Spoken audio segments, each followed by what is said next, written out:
Bueno, en primer lugar, darles las gracias de haber acudido a esta cita. Hay un tema sumamente importante que es el relativo a la deuda subnacional, entiéndase la deuda de los estados y los municipios. La evolución general de la deuda en relación al gasto ha subido 5.4 veces en los recientes años y el crecimiento más acelerado se da de 2009 a la fecha. La deuda asciende hoy día, a septiembre de 2012, a 406.764 mil millones de pesos, o sea, 406.000 millones de pesos. Esta deuda tiene varias génesis, varias causas. Este crecimiento desmesurado de la deuda tiene varias causas. Una causa determinante en el crecimiento de la deuda es la facilidad para contratar deuda a raíz de que se permite que las participaciones federales puedan ser garantía de pago para los bancos. A partir del 2001 también se generó una mayor liquidez bancaria, más dinero en los bancos, y los bancos encontraron una oportunidad para aumentar sus ganancias y abrieron una nueva línea de negocios. Los bancos abrieron una nueva línea de negocios que es otorgar crédito a estados y municipios. El crecimiento de 2009 a 2012 lo explican varios factores. Por un lado, la crisis económica, que a raíz de la crisis económica se recortó el gasto público a los estados y municipios porque también se cayó el precio internacional del petróleo y al disminuirse los ingresos le recortaron el gasto a los estados y municipios y los estados y municipios optaron por endeudarse. También del 2009 al 2012 hubo una competencia política mayor, que a los gobiernos les interesa mucho entregar obra, el gasto social, se ocupó gasto publicitario, todo eso está en evidencia. Y también una cuestión muy importante es el uso creciente de garantías, de recursos, de aplicar los recursos federales para apalancar la deuda. Todo esto lo hemos comentado, pero hoy quiero darles datos importantes, nuevos, que se refieren a esta deuda de estados y municipios. Dos, principalmente. Los bancos, al abrir esta línea de negocios, dándole crédito a estados y municipios, al mismo tiempo abrió otro negocio paralelo, que es darle cobertura de riesgos ante un impago. Es decir, abrió el seguro del pago al crédito a través de los propios grupos financieros, a través de las aseguradoras.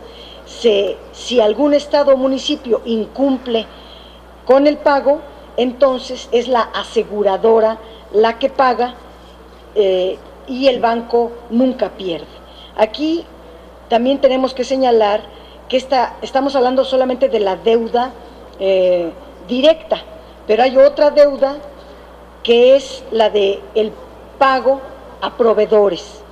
Una gran cantidad de compromisos de deuda se encuentran en estados y municipios como pasivos de corto plazo a proveedores y que no están registrados en la deuda total. También existe otro tipo de pasivos, que son las pensiones, por contratar personal, tanto de municipios, de organismos públicos. Todo esto constituye los pasivos contingentes, y algo nuevo que se creó también en todos los estados y municipios son los contratos público-privados. Los congresos de los estados han estado aprobando leyes que permiten los contratos público-privados, y ahí se detalla que son los proyectos donde todas las pérdidas son absorbidas por las finanzas públicas y las ganancias son para pagar el contrato público-privado. Un asunto muy grave es también la deuda bursatilizada en el mercado de valores. La deuda creció justamente en una coyuntura de crisis económica, pero también a raíz de la crisis y del recorte de recursos públicos en el 2009, en la Cámara de Diputados estuvieron a partir de entonces aumentando mucho las participaciones federales. Justo cuando aumentan las participaciones federales es también cuando los estados y municipios acuden a contratar deuda. Y entonces la deuda, de acuerdo a la ley del mercado de valores que se modificó en el 2001, para otorgar facultades a las entidades para emitir certificados en el mercado bursátil, desde entonces ha habido un crecimiento acelerado en la emisión de bonos. En el 2001 era 90 millones de pesos que se habían emitido en el mercado de valores. En el 2011, que cierra este estudio, hay 58,000 millones de pesos. Es el saldo vigente al 2011. Es decir, y algo muy grave es que cuando piden deuda, cuando bursatilizan la deuda en el mercado de valores, ponen como garantía los ingresos propios, el impuesto sobre nómina, la tenencia vehicular, los derechos registrales, el predial, y también ponen de garantía los ingresos de los organismos públicos subnacionales, los deportivos, el cobro del agua, todo eso va enmarcado como garantía de deuda en el mercado de valores. Es decir, los bancos toman como garantía los recursos federales y las bolsas de valores, que forman parte de los mismos grupos financieros, toman de garantía los ingresos propios. Y ya no queda nada, ni para la gente, ni para la inversión, ni para los programas operativos de gobierno. El recurso federal va de garantía bancaria y el recurso local a las casas de bolsa. Es algo sumamente grave que está poniendo al borde de la quiebra, declarada en algunos, no declarada en otros, aunque sabemos que están en quiebra estos estados. Pues por mi parte esa es la información que yo quería vertirles. Si hubiera preguntas, tengo muchísimos datos que para una conferencia no. Si ustedes tienen preguntas, a la orden. Senadora, en este tema entonces esto ya se convirtió en una bomba de tiempo, puede estallar en cualquier momento, ¿no va a haber posibilidad de pagarse? Bueno, esto forma parte de un diagnóstico con datos oficiales de una cruda realidad que están viviendo estados y municipios, porque en 3 años que se dio este crecimiento de compromisos de deuda tan acelerado, a 3 años prácticamente entraron en quiebra. Nosotros, como legisladores, tenemos que visualizar que tenemos que poner una ley, primero, que ponga un alto a esta dinámica. Segundo, tenemos que lograr que se borre de otras leyes como la ley del mercado de valores la facultad a los estados de poder bursatilizar la deuda, mucho menos poniendo de garantía los ingresos propios. La mayoría de los estados viven de los recursos federales y tienen muy poquito de recursos propios. Si ya también los ponen como garantía, el 100% de los recursos se está dedicando prácticamente a pagar deuda. ¿Qué está pasando, por ejemplo, en cualquier entidad cuando contratan deuda? Primero, no se quita a los funcionarios, se paga salarios, altos salarios de los funcionarios, el tesorero, el secretario de finanzas, ellos. Además se contrata a consultorías, porque las consultorías son las ligadas a el crédito. y no cobran poquito, no cobran poquito. Luego, se paga comisiones, con recursos públicos se paga comisiones a los bancos, porque los bancos no son varones de la caridad, cobran por todos los servicios que hacen. Además, se tiene que pagar con recursos públicos intereses bancarios por cada crédito, que no son bajos. Además, se pagan los seguros, el seguro ante un riesgo de pago, y además se paga el costo de la bursatilización de los créditos en el mercado de valores. Prácticamente los recursos públicos se están yendo a la banca y a la bolsa de valores. Tenemos como legisladores que poner un alto a estos negocios propios, negocios privados, quiero decir. Buenas tardes, senadora. En este sentido, preguntarle si será parte de la agenda que lleve en el próximo periodo, si habría alguna negociación.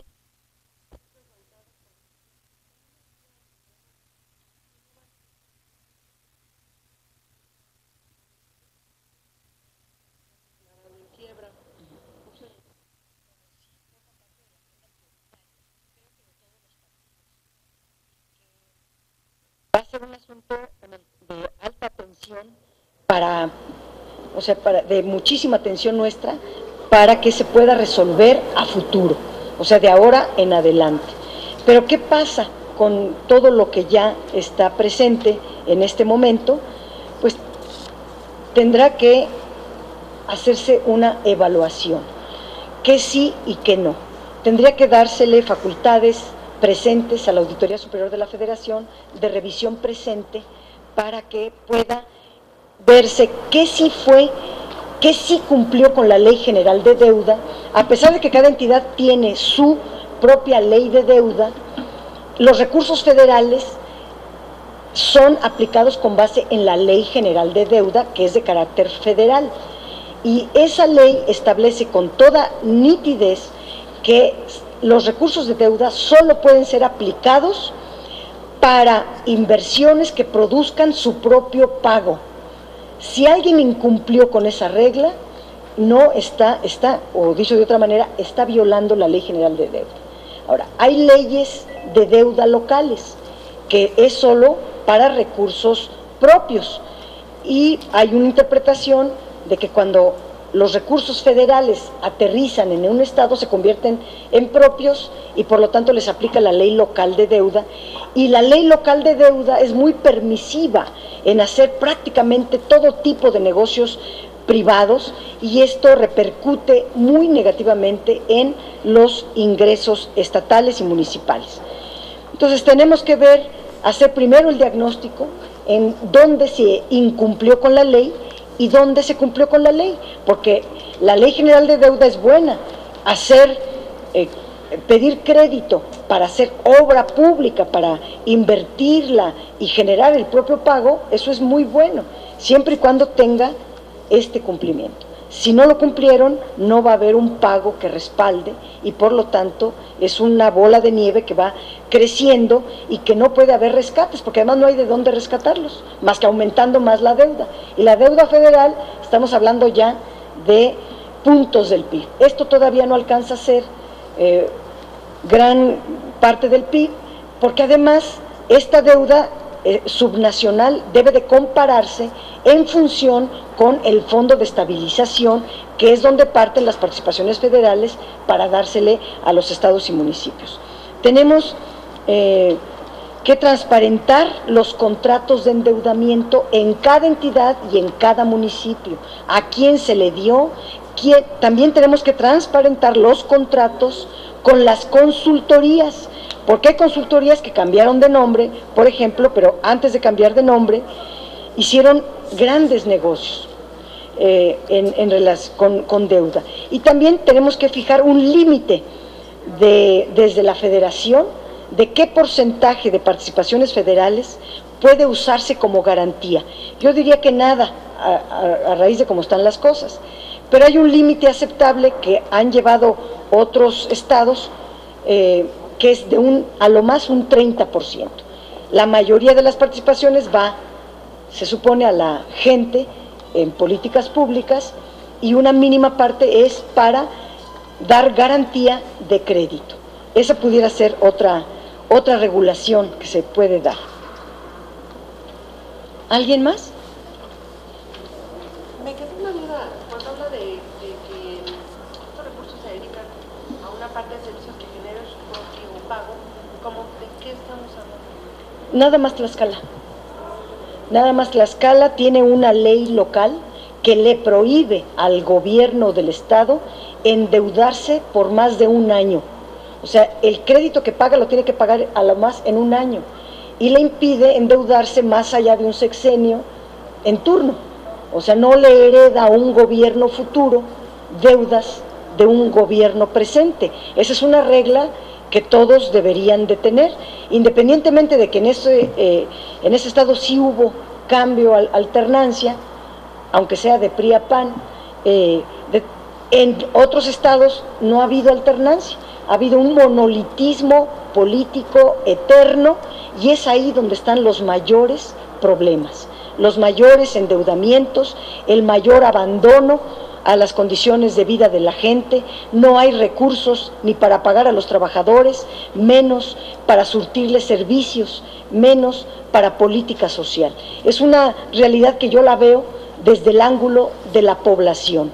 La población está pagando impuestos, está pagando tarifas, está sosteniendo a gobiernos municipales, estatales y federales, y la gente no recibe nada a cambio. Y de acuerdo al artículo 31 de la Constitución, todo impuesto es una contraprestación, es a cambio de recibir servicios y bienes de parte del gobierno. Yo pregunto, ¿cuáles son los servicios y bienes que reciben millones de pobladores en México, que muchos no tienen ni agua, otros están viviendo casi sin comer y ni siquiera los gobiernos son para llevar suficiencia alimentaria ni nada? Están en total abandono.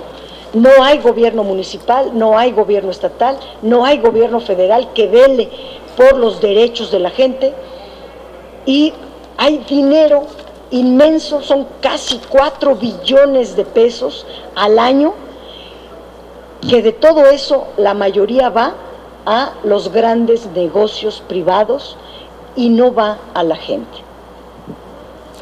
Pues muchas gracias.